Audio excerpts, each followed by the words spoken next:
All right, we are live. Hi, everybody. I'm here with my friend, Michelle Cassandra Johnson, and I'm going to let her introduce herself, but I just want to let you guys know that I've been following her for a really long time. And so I have the utmost respect for her work. I think it's incredible. I'm a little starstruck because I just told her that I've been following her. I know I just said that. and I'm just really excited because, before all of this happened, obviously in 2020 with COVID and with racism becoming a very large voice right now, it existed way before, right? So we're filming it now. It's on people's minds. It's really getting out there. And I think it was very visual that because we were in COVID, that a lot of people saw in a very short period of time the things that can happen to people of color. Yeah. But I'm interested in your journey of how you came to all of these things. And I haven't read your whole book, but I've read pieces of it, and I pick it up and before I teach, and if I'm wrestling with something, I kind of pick through it. So I haven't read it fluidly, but I've highlighted something that I just want to share with people. So just introduce yourself, say how you came to yoga, say how you came to your work around racism, and we'll just start there. I'm so happy to have you. Thank you. I'm happy to be here. So as you said, my name is Michelle Cassandra Johnson, and I live in Winston-Salem, North Carolina. I'm from the South, so I grew up in Richmond, Virginia, and lived in the Pacific Northwest for 1 year, and then wanted to be back in the South, so came back to North Carolina. I am an author of Skill in Action, the author of Skill in Action, Radicalizing Your Yoga Practice to Create a Just World. And it came out in March of 2018. I wrote it in 2017.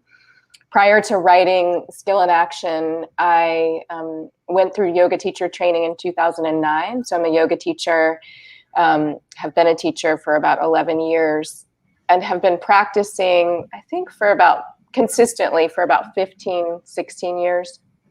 I practiced prior to 15 years ago, but not consistently. And I've been a dismantling racism trainer for over 20 years, about 22, 23 years. That's a long time, my friend. It is a long time. It's a long time. And I'm also a licensed clinical social worker, although I'm not in private practice right now. I was for about 20 years. And I'm still licensed and more practicing as an intuitive healer with clients. So I'm not diagnosing them and billing insurance, and I can be more free with the things that I offer as far as divination tools and embodied practice in those sessions. So that's a little bit about who I am. Yeah. And you asked some about how I came to this journey, for me to share some about that.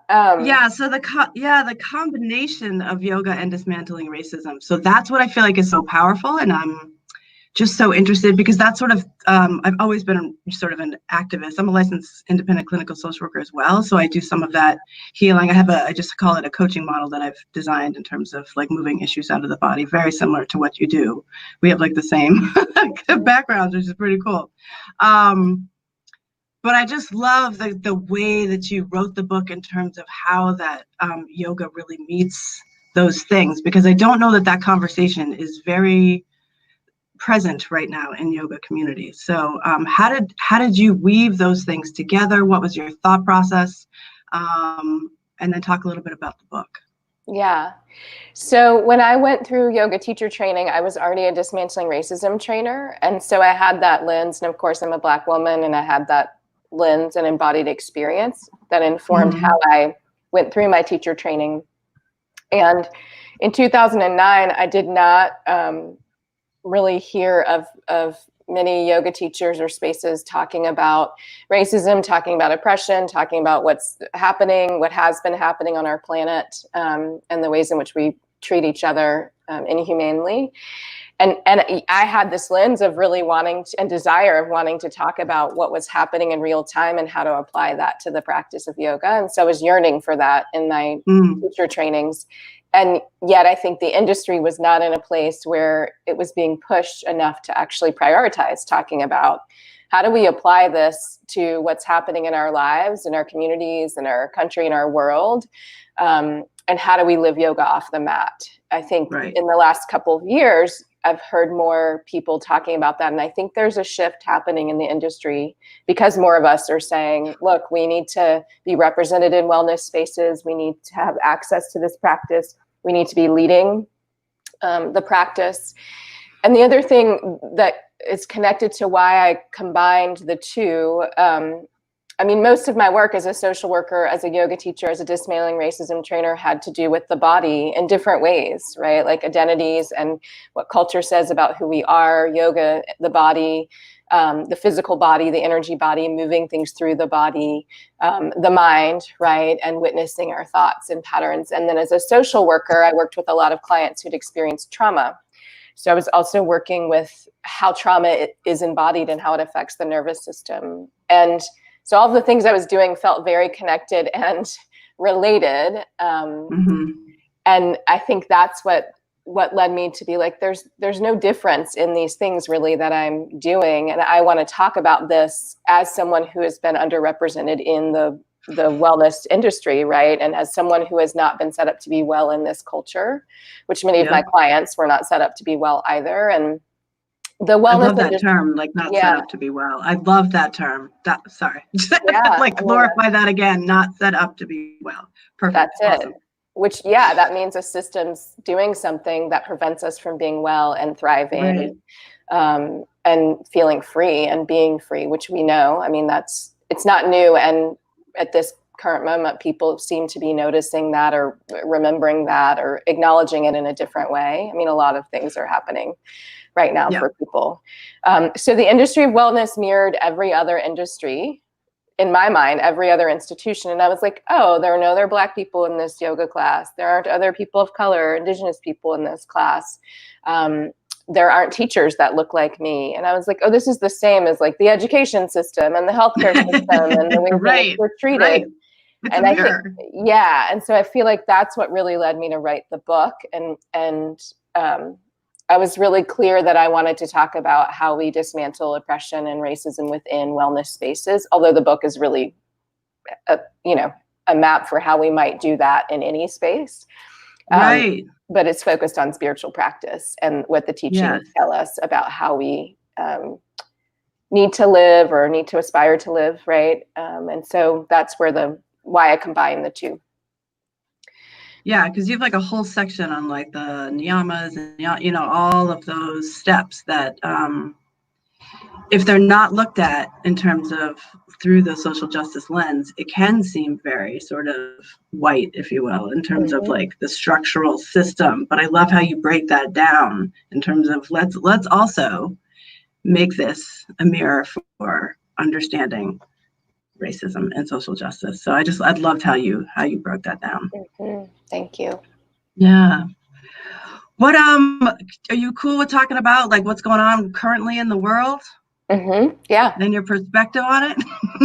I mean, yeah. I've been talking about it forever and forever.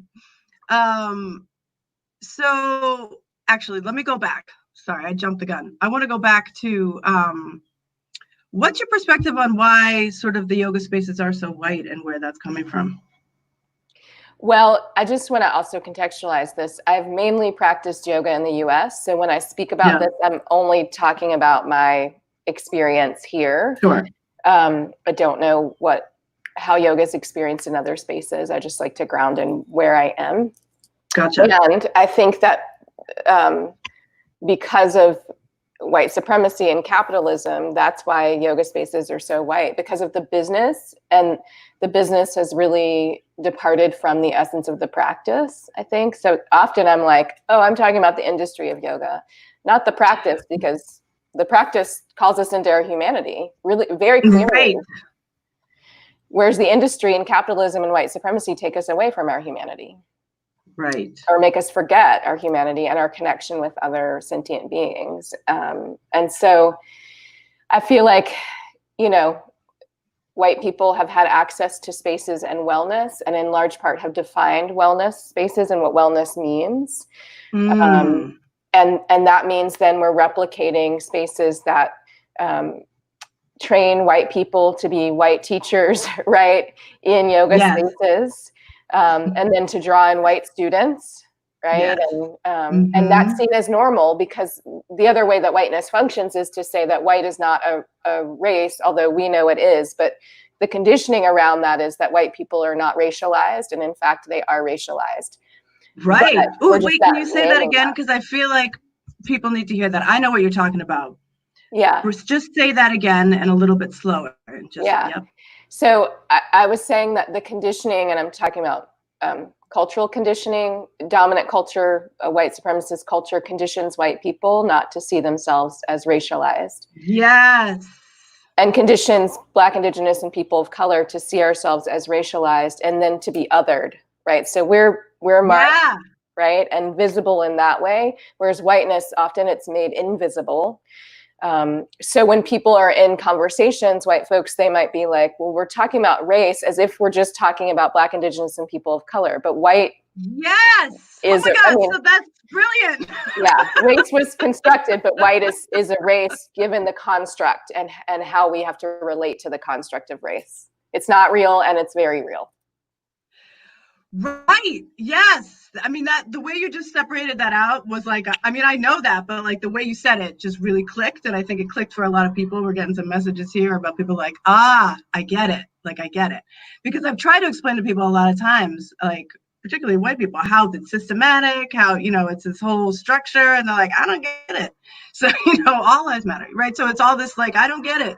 But the way that you broke it down in terms of race and how the conditioning happens is so powerful. And the one thing you said too that was also so powerful was like, what does it mean then so we're kind of, wellness is in this white industry. So we're not necessarily training wellness people, whether it be yoga or, because I call it movement spaces, right? So I have a studio in Harwich, and I call it a movement space because I do lots of movement similar to you. Like the goal really at the end of the day is to get the difficult emotions out of the body, because we all have them. And so that's why we're moving, right? So yoga is a part of that. That's a piece of that. Yeah. It's just a different way, like when we have hip hop classes, all of it, but that's the underlying goal. But if we're not seeing it as, people of color in wellness, it's a different thing. So I just want to thank you for saying that. It's really powerful. And then I cut you off. Or is there something else you were saying? No, I mean, I think I kind of answered how we got here in wellness spaces. And that what I said relates to what I named earlier about some folks who are marginalized have not been set up to be well, because we're not defining what wellness means for us. And we also have less access to wellness spaces because of whiteness being prioritized, or being male being prioritized, or being able-bodied being prioritized, right?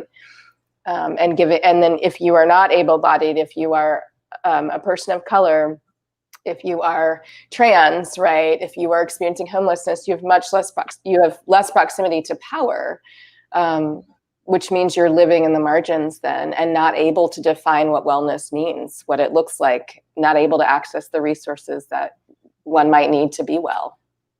Right. I often find too, when working with people of color that are marginalized and sometimes like in deep poverty, they don't have the sense that they have the right to be well. That always is like gets to me, because I'm just like, no, you of course you do, right? But it's that paradigm that you're saying again of, that's it's sort of spoken that they don't, right? So it's it's such a powerful thing. Do you think that this surrounds around money too, like access, economics, in terms of accessing yoga? I mean, I think I should say I've never owned a yoga studio, and so but I've worked in many, and I'm quite sure it's probably not an easy business, and we're seeing this now. A ton of studios are closing right now. Right, because yes, I have a very good landlord. Yeah. So I do think money is part of this, because I do think capitalism met yoga, which perhaps for some studio owners or yoga teachers made them move away from the essence of yoga to keep their doors open, right? And so I need to fill my classes. So I'm not actually going to talk about what's happening. I'm going to do whatever's trendy so people come into my classes so I can keep my doors open, which I can sit with that tension. Like, I understand what it's like to have a business, right? And, Sure. and you have goals, Right. and the tension that arises when your values are not aligned with capitalism. And so I know that in my body. And I also feel like if we let capitalism drive wellness, then a lot more suffering is going to happen.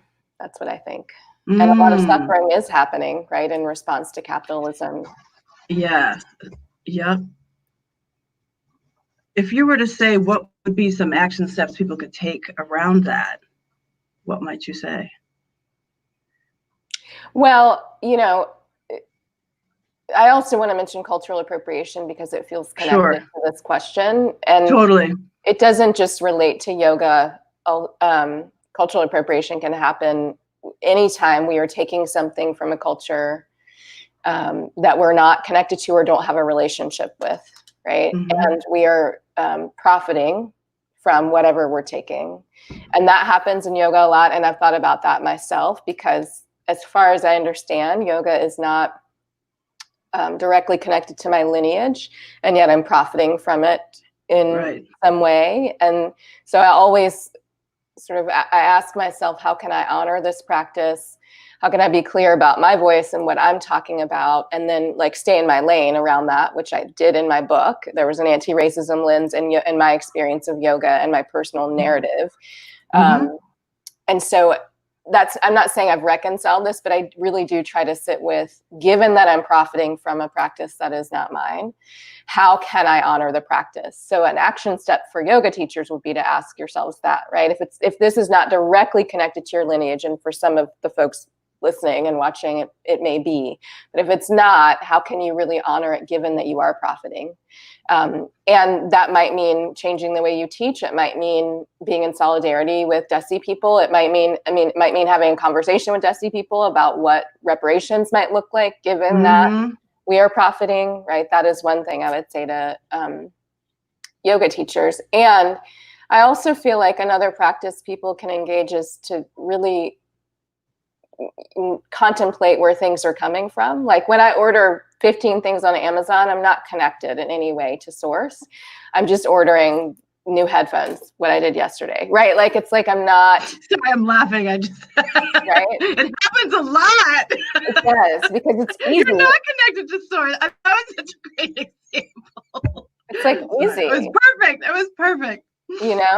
It's a click and then it comes to my door, and I don't have to think and be conscious of okay, I'm spending my money in this way. I'm completely disconnected where this is from. What would it mean for me to spend my money in a different way and be connected to where whatever I'm acquiring is from?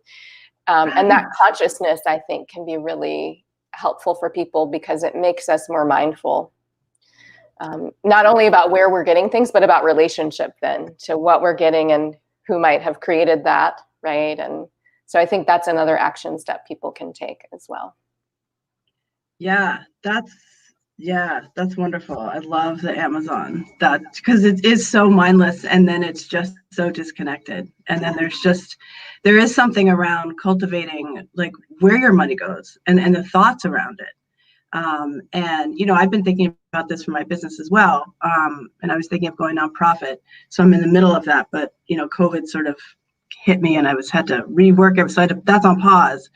But the reason I was thinking that is because of some of that stuff of how do you make this super accessible to people that need it, particularly people of color. And I also work a lot with the recovery community. So how to make it accessible for them when they get out of rehab, when they're and they don't have resources, right?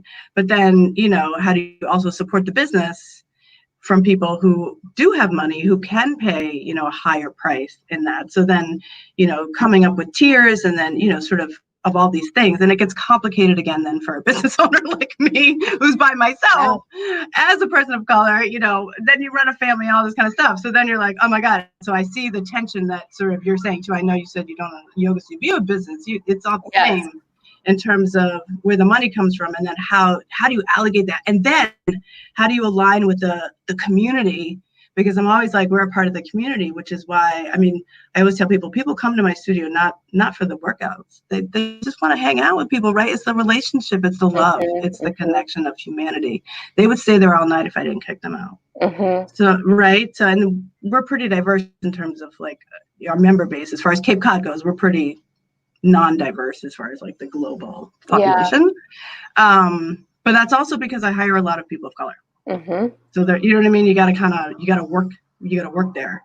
I went off on a tangent, but I love your comment just about all of that with Amazon. There's a piece in your book that I want to read that, and maybe you can speak a little bit about it. I think you spoke to it already, but I just think it's so powerful. So I'm just going to read it for folks, and then they're all going to buy your book. I'm actually going to buy a bunch for the studio too. Because we are reopening. Price, so let me know. There's a wholesale price for. Oh, okay, good. For your people listening, and you, please contact me if you want that, because there's a different way to order that. Oh, okay, perfect. All right. So in Skill in Action, I just love this whole thing right here. And so it says the yoga community has had the luxury of not participating in conversations about oppression or privilege. Practicing skill in action requires an understanding that we as a collective group of beings are inextricably bound to our liberation and our suffering. Dominant culture doesn't support this belief.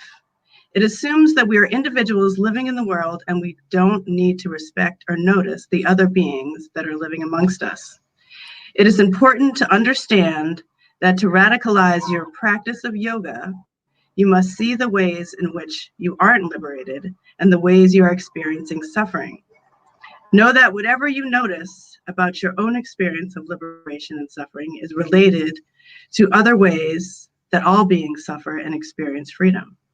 As an institution, yoga can respond to the reality of our bind to one another by creating accessible spaces and exploring the intersection of the practice of being a justice worker and a yoga practitioner. Boom. That was brilliant. I love that. Do you want to say anything about that? I mean, I think what it's talking about is the ways in which we're bound. And both our suffering and liberation, and we're suffering in different ways. And some of us have more access to liberation and conditions that create freedom. So it's like holding both, that we are bound in our suffering, but not all in the same way, you know? And right. that's part of what I think being able to hold both of those things allows people to respond to the nuance of this, and to figure out how they want to show up and respond to the suffering, and in what ways, how can they create liberation. So, yes. And it also speaks to a responsibility we have. Like, that part of the book is really about how do we live into this practice. You know, the whole book is about that, but it's stated in a different way. Like, we have a responsibility to create justice within our wellness spaces. And if we are not trying to or striving to create justice, then we are perpetuating more suffering. That's what I believe. That's amazing, right? So if we are not doing that in the yoga spaces, in the wellness spaces, we are then participating in the overall structure of racism. That's amazing. I say that a lot to people, but I also say it's like similar to the recovery conversation, right? If you're not participating in somebody's recovery, you're participating in their relapse. Yeah. It's the same paradigm. That's real. All the time. Yeah, right? It's the same, because I work with so many people of color who are also in recovery, and they're, you know, addicted to all kinds of stuff, right? It's the same paradigm we're looking at. And that is really powerful. So you really have to participate in the solution. And if you're not, particularly in spaces of yoga, and I don't know if you feel this, but, you know, you hold spaces. Yoga is super intimate. And so you hold space we honor everybody, right? So in that space, right? So I was talking to people, I have a Fearless Friday thing I do too, about holding space, but holding space for people that really have different opinions than you. Yeah. Like, you could then be holding space for somebody that's a big Trumper and could hold some racist values, and you're still holding that space for them as a person of color. right? So that's still in that paradigm. So we sort of just then have to look at wellness spaces in that dynamic. So I'd love for people to hear that if we're not, and there's lots of ways you can create accessible spaces, but I think it has to do with and again, like you said, like really people looking internally in terms of what kind of space they want to create, and then how does it work for them to be accessible to people. Right. Yeah. And what you're naming is also connected to us seeing remembering our shared humanity, right? And I can go and practice or teach and not feel like I have any responsibility to the collective, but I can inspire people individually in my class, right? But not inspire them to see that they're in relationship with other beings and their actions affect other people and the planet. And so part of participating in creating justice is seeing that we are part of a collective and then practicing collective care as we lead people through whatever movement practice we're engaged in. Yeah. Oh my gosh, she has the best terms, collective care.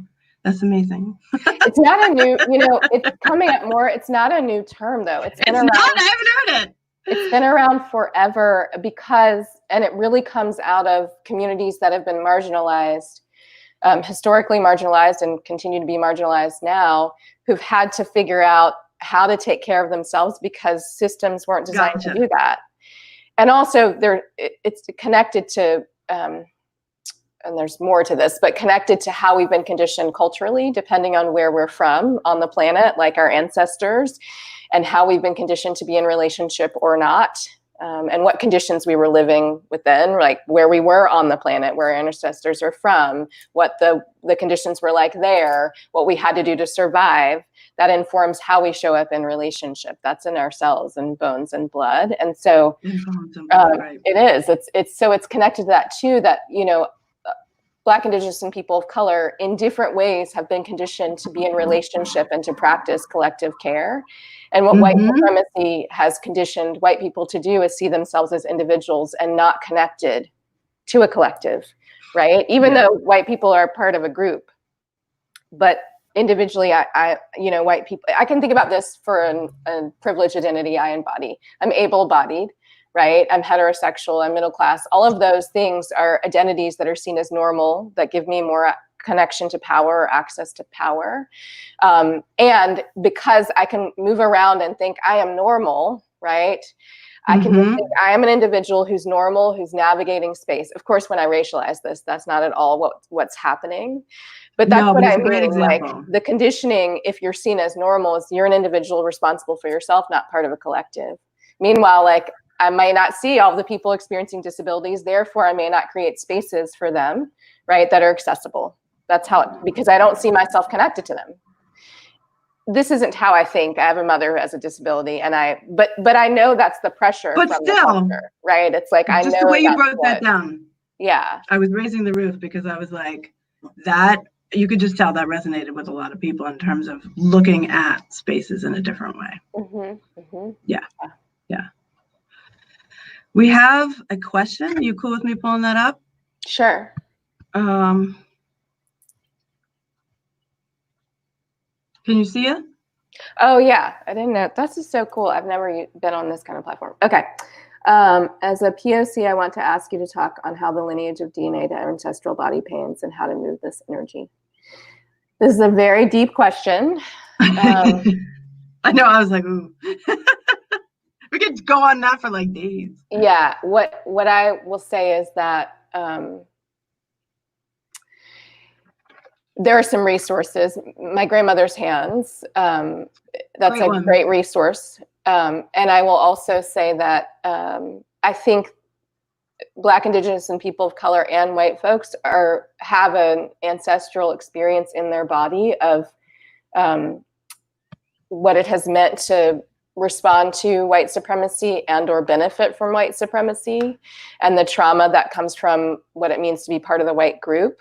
And so, but that trauma is different in my mind than what you're asking about. But I want to acknowledge their suffering ancestrally that's embodied that for everyone. It's different though, especially if we've been as people of color who've been oppressed. And there's a lot of research that shows that we can pass on trauma So if my grandmother didn't work on resolving her trauma related to internalized racial oppression or having to contend with white supremacy, then that trauma just got passed on to my mom, then passed on to me. And if I'm not actively, as Kristen's naming, moving this energy through and acknowledging that there are ancestral patterns and there's trauma in my body, if I don't move through that, then I'm just going to replicate suffering somewhere else. I don't have children, so I'm not going to pass it on in that way, but I will pass it on in some way to others, to the planet, if I'm not working actively to move through the trauma.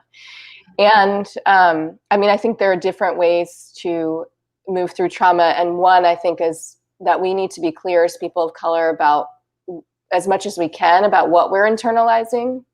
So the messages that dominant culture is giving us about what it means to be us as people of color, which are often very negative and similar to the messages our ancestors received, even if the treatment we're experiencing is different than what our ancestors experienced. Like my great-grandmother was born into slavery. I was not in that way, right? So we have a different embodied experience of what it has meant to be enslaved, and yet her experience of being enslaved lives in my body. Right. And it affects how I think. And then the culture is telling me about myself too, which affects how I think and how I feel and how my spirit works and how my body moves. And so I think one step is developing some awareness of that. How is what is happening around me and what I know to be true has happened to my ancestors? How is that affecting my system? And what is manifesting from that space?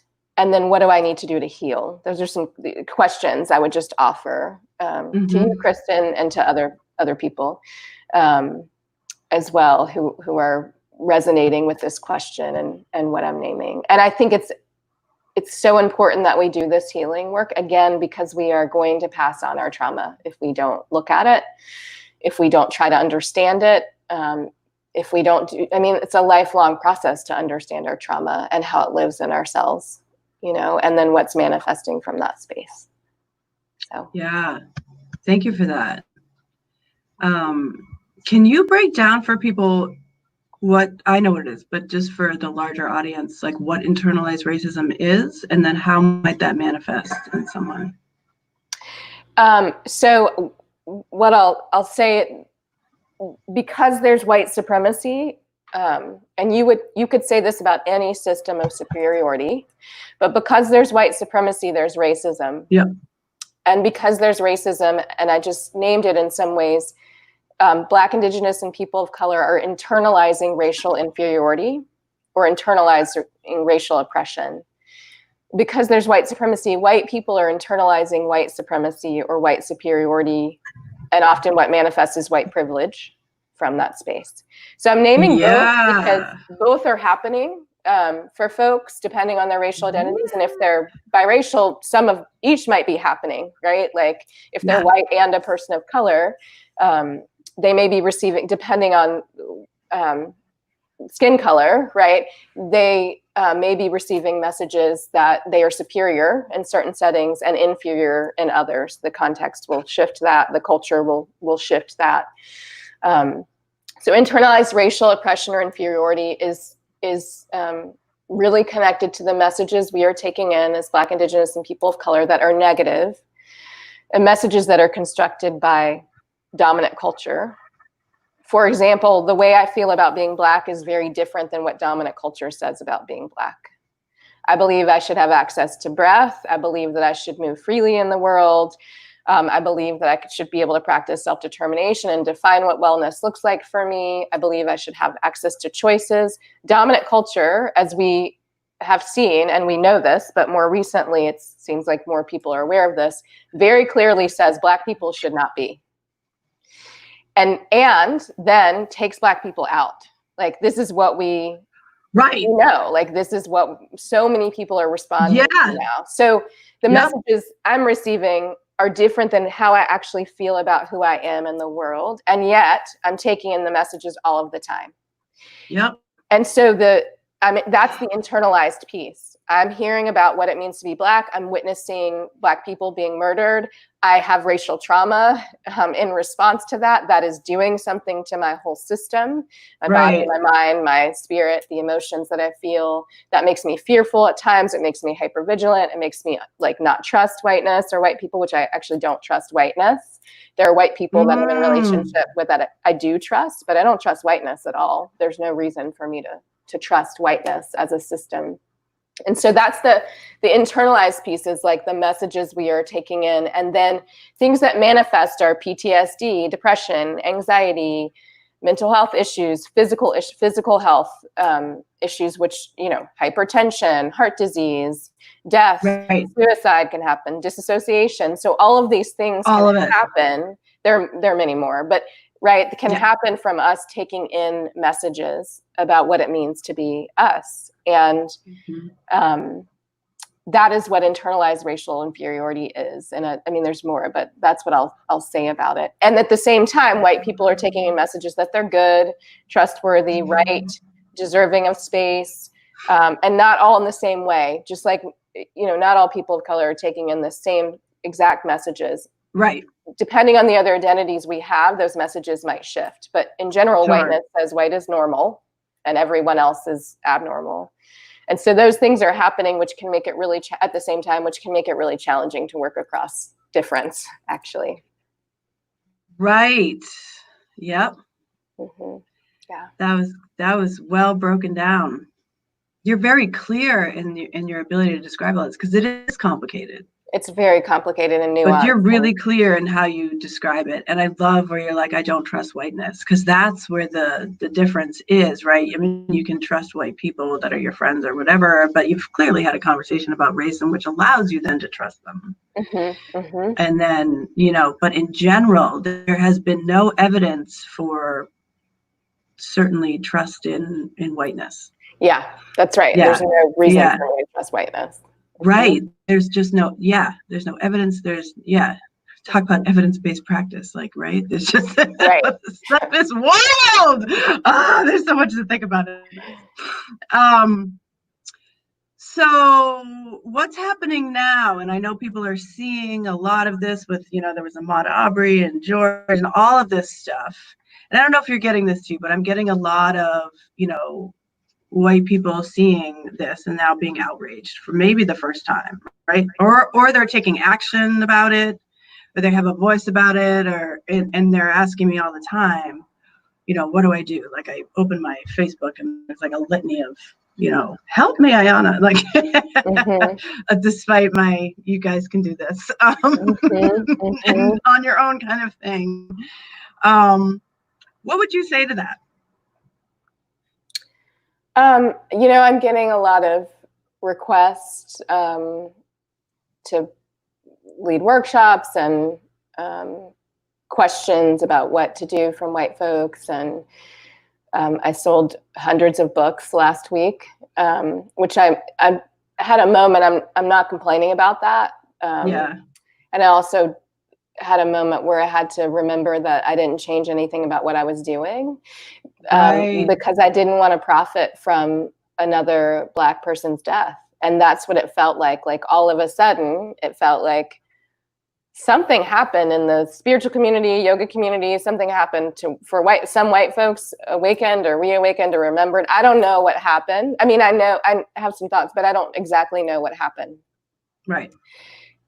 But, you know, in response, so many people, white folks, have been like seeking out resources. And I just had a moment where I was like, I don't want it to take this for like liberation to happen. I mean, I don't want people to continue to die for us to look at the ways in which we've been cultivating suffering. And then I was like, Michelle, you didn't change anything. You wrote your book and it came out in 2018, and you've been doing this work, dismantling racism, for over 20 years. And you know, like, I was like, you didn't change anything. The world changed. Yeah. And now people are like, I need a resource. And so I feel like what I have witnessed is a lot of urgency. I think panic, anxiety, a lot of panic. It's frenzied. There's a lot of frenzy happening. And in some ways I understand that, because COVID, I've never lived in this body during a pandemic as there's been an uprising all around the world about Black Lives Mattering. That has never happened in my body in my lifetime. So something feels very different about this moment, even if we're responding to issues that are not new. It's like the pandemic may be new, right? But the people who are dying from COVID, disproportionately Black people are dying from COVID. That's not new. We were dying before, like we're dying because of systemic racism. And now we have the container of COVID to understand why we're dying, right? Yeah. And then you add that to Breonna Taylor. I mean, all of I'm not naming everybody, but Ahmaud Arbery, George Floyd. There are many other people, just so people know I'm not naming everyone. But many, many, many people. But you add this like month of back to back, how white supremacy has shown up and murdered white people. I mean, murdered people of color. With the backdrop of COVID. And I think that, and social isolation, and we're trying to figure out how to be in relationship, right, in a different way. I think that's a recipe for us to figure out how we actually want to live into our humanity. And that's what I think people are questioning now. And I am hesitantly hopeful that we are in this different moment and something will shift. And I'm also aware that what is required to change and dismantle racism is white people engaging in this practice of anti-racism for the long haul. For the long haul. So buying my book is great. Listening to this is wonderful. Supporting BIPOC, Black, Indigenous, and people of color, facilitators and teachers who are talking about systemic oppression and racism, awesome. But like, it doesn't come from, like, a change in humanity is not going to come from reading one book or having one conversation. A change has to come because we're like committing to it for the rest of our lives. That's what we have to do. And you know, people of color didn't create the system of racism. White people did. And I always want to remind people of that, because people feel like sometimes, especially in spiritual communities, that oppression came out of the air, like it just happened. And so that we can transcend it. Yeah, it just happened, so we can transcend this thing that we don't actually think is tangible.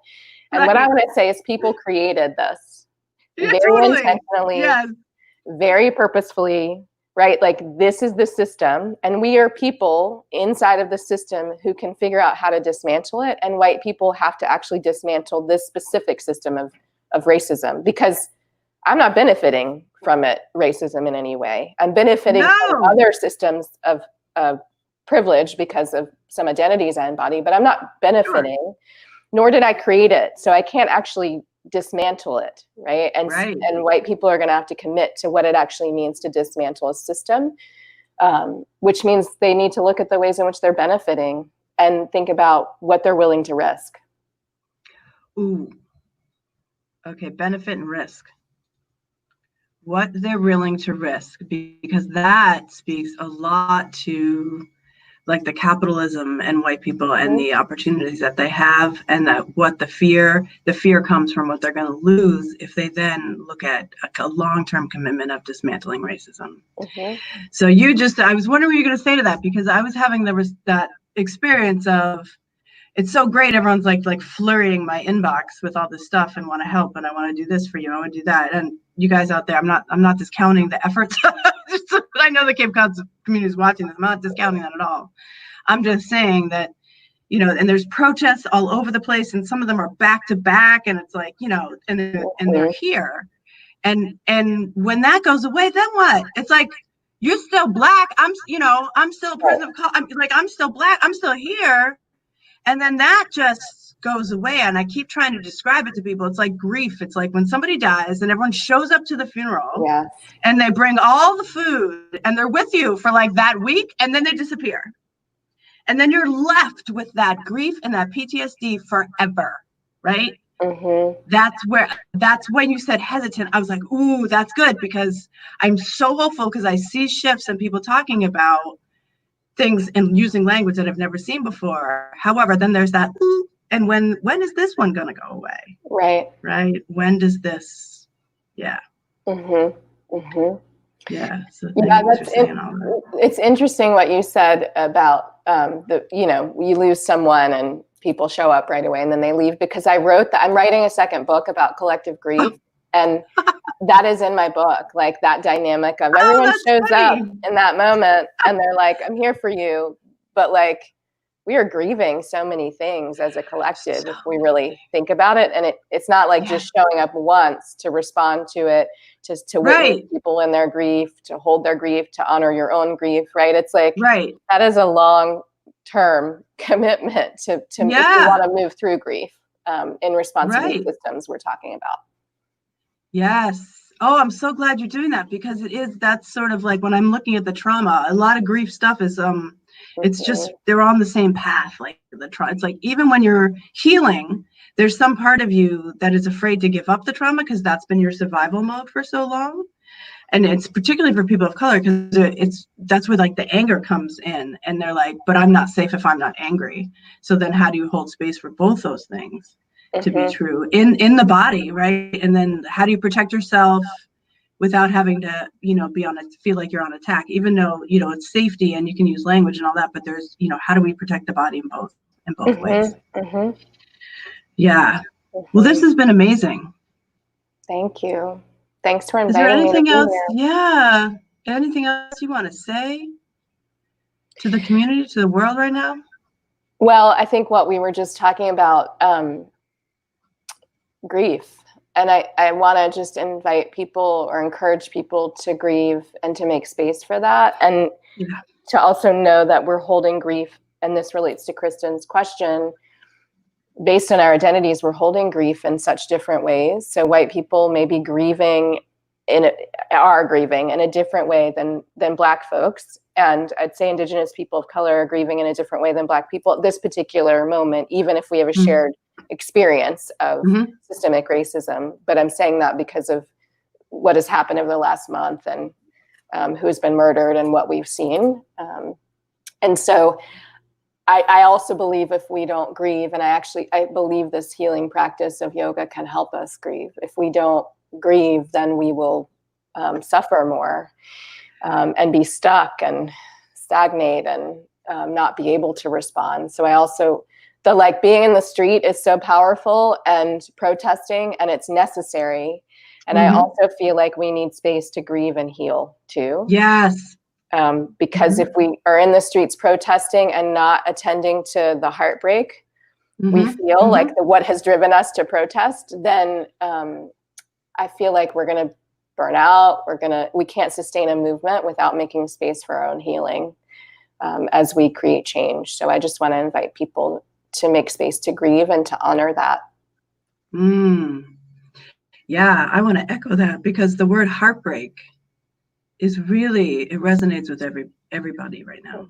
And it's just, so when you said that, I was like, yeah, like it's in everybody right now. And you see people, you can see it on their faces when they're protesting. You can just see, whether it's not the tears, it's just I went to a protest the other day, and we knelt for 8 minutes and 45 seconds, and there was a white man, a very older white man in front of me. And there's something in your body that happens when you sit for that long, and then you connect to, that's what happened to him, to George. And then you want to get up, you want to shift your body, you want to move, because it's so uncomfortable. And then you realize you're just on the grass. And then like, and this man in front of me, because he didn't want to get up, he wanted to honor the moment. He literally just like got in child's pose and started to cry. And I just wanted to like rub his back, but it's COVID, and but like, that's what we're all feeling right now. Like, that's where we're at. Like all of us. I mean, some of us have different paradigms. I totally understand that. Yeah. But a lot of us are feeling the heartbreak. And I think that I had a friend who went to a protest, and they did something similar that was embodied. And this friend is white that I'm referencing right now. And I just said, I think white people have to feel this in this way. Like, it has to be embodied. Otherwise, I'm not sure dismantling the system will happen. Like, totally. And it's like kneeling for 8 minutes, but then being able to get up right? And then While also right. like being in the awareness, oh, George wasn't able to get up. He right? wasn't. He was right. His body, yeah, he was done. Right. And so I just because you named that, really invite white folks to like feel this in your body, like feel this. And it will not be the same as what I feel. I just think, I mean, we are yoga teachers and movement teachers, right? That is part of, and there are other leaders that talk about this. That is part of what will help things shift. There's like policy that we can do that comes from the head, not necessarily the heart. The embodied experience will touch the heart in the way you named. Like he touched into deep grief and emotion. He really did. Oh my God. And I could not stop crying because you could just see he just was like, I can't, and he was just crying for him. It was just, I mean, it was beautiful. I know that sounds funny, but no, it's just as a person of color watching it, it resonated so with me and my body of like, I wanted to say thank you. Like, I don't know why, but it just was like, oh my God. Yeah. It was really powerful. Yeah. Anyway, you're a beautiful person, and I'm really glad that we got to have a conversation today. Me too. Thanks for inviting me to be here. You're welcome. And I hope to collaborate a lot with you in the future. Yeah, let's stay in community. Let's do it. Yeah. Well, have a beautiful day. And everybody else, thanks for joining us. And this will be recorded and posted right to my YouTube page. So I know a lot of you are asking, you're working and stuff and wanted to come. So I will share that link right after this. So thanks, everybody. Take care. Thank you. Take care. Thank you. Take care. Bye-bye. Bye.